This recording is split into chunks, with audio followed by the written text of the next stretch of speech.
Masih di Sapa Indonesia Malam, saya Friska Clarissa. Pemerintah melalui Perum Bulog mengumumkan harga baru beras Bulog atau beras SPHP. Kenaikan harga eceran tertinggi atau HET beras Bulog berlaku mulai bulan Mei ini. Kita lihat dalam media sosial Perum Bulog disebutkan harga baru beras Bulog yaitu Rp12.500 per kilogram. Sebelumnya HET beras Bulog ditetapkan Rp10.900 per kilogram. Harga HET beras Bulog Rp12.500 per kilogram berlaku di Pulau Jawa, Lampung, Sumatera Selatan, Bali, NTB, dan Sulawesi. Untuk daerah lain, harganya berbeda. Untuk wilayah Sumatera, kecuali Lampung dan Sumsel, NTT, dan Kalimantan, HET ditetapkan sebesar Rp13.100 per kilogram. Sedangkan untuk wilayah Maluku dan Papua, HET beras Bulog ditetapkan sebesar Rp13.500 per kilogram. Lalu apakah kebijakan menaikkan HET beras Bulog ini tepat? Dan bagaimana dampaknya bagi masyarakat? Kita ulas usai tayangan berikut ini.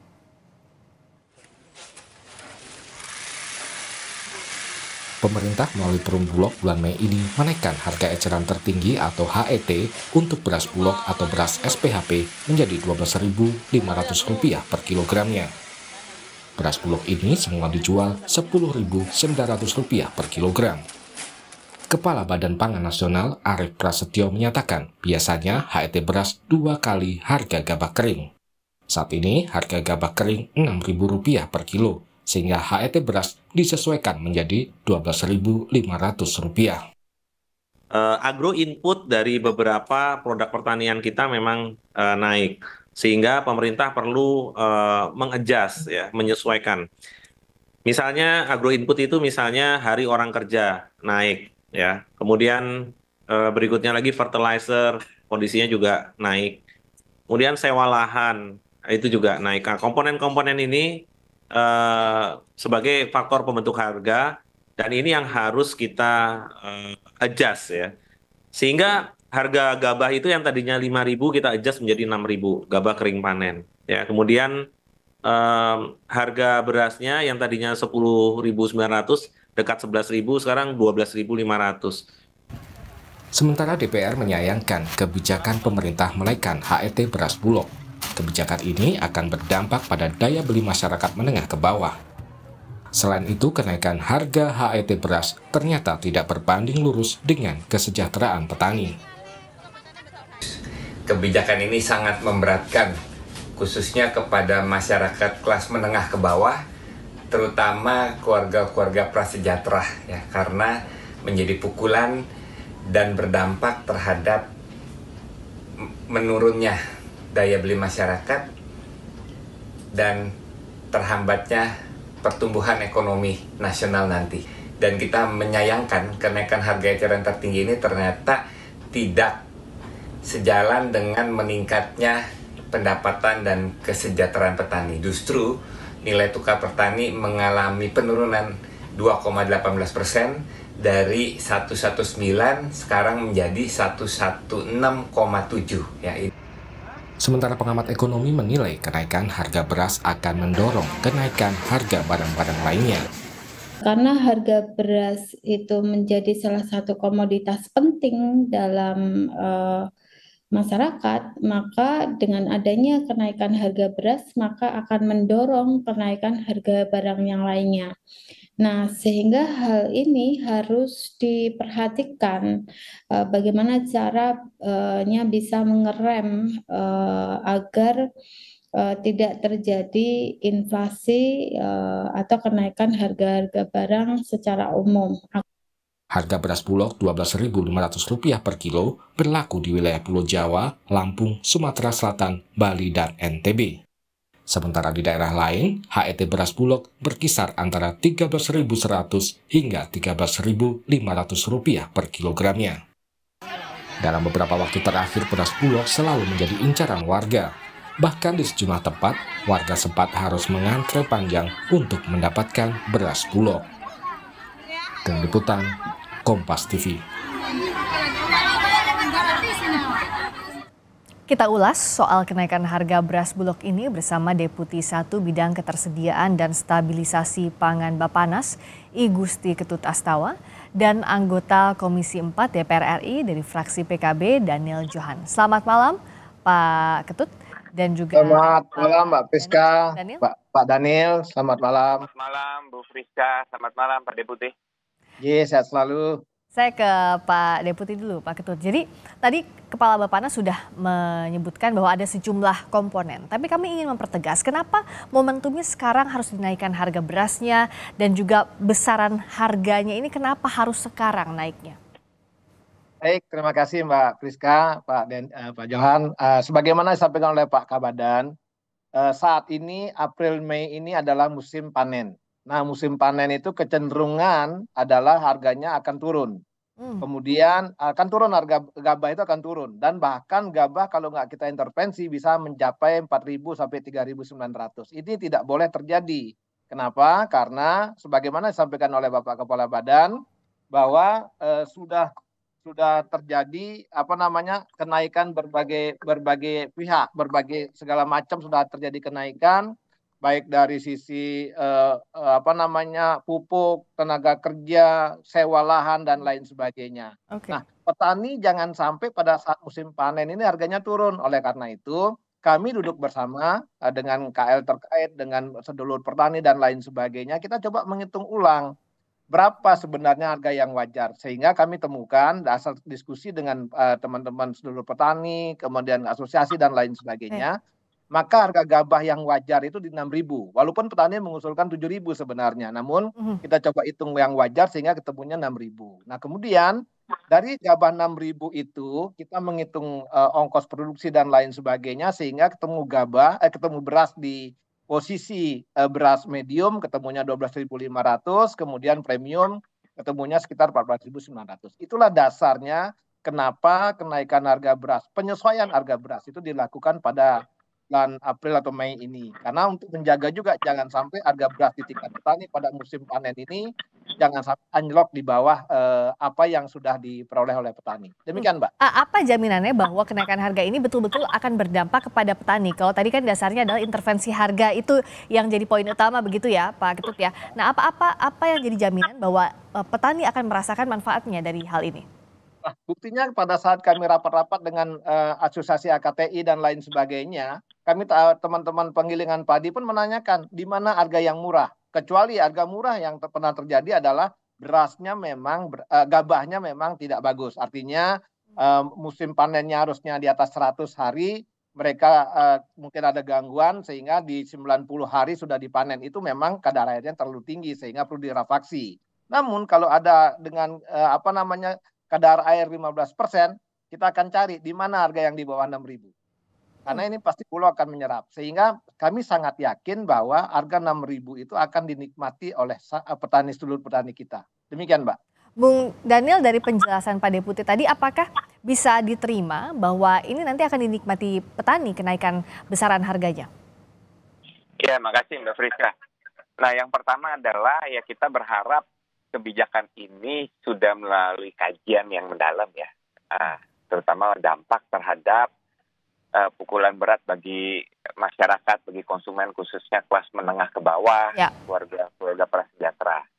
Nah, yang kedua adalah kita ingin memastikan bahwa kebijakan menaikkan HPP gabah panen itu Bulog benar-benar nanti pada saat musim panen raya April Mei ini bisa menyerap semaksimal mungkin dan seluas mungkin. Jangan terus harga dinaikkan tetapi pemerintah tidak menyerap, yaitu tidak berdampak terhadap petani. Karena kenaikan harga beras selama ini justru NTP pendapatan kesejahteraan nilai tukar petani saat ini mengalami penurunan, Mbak. Dari 119 berkurang 2% lebih menjadi 116,7 terakhir ya.